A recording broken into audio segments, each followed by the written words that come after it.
চুপ, শুরুতেই প্রজাপতিটাকে শুধু দেখো, তারপর বাকি কথা।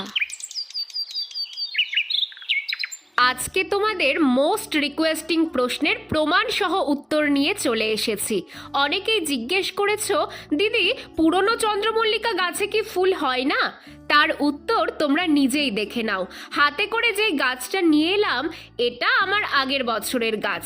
অবস্থাটা একবার দেখো, লম্বা লম্বা ডাল হয়ে একটা দুটো করে ফুল হয়েছে। হাতে গোনা 2-4টে ফুল ছাড়া আর কিছুই নেই। আর এই গাছের কাটিং থেকেই সেপ্টেম্বর মাসে আমি এই গাছটা বসিয়েছিলাম।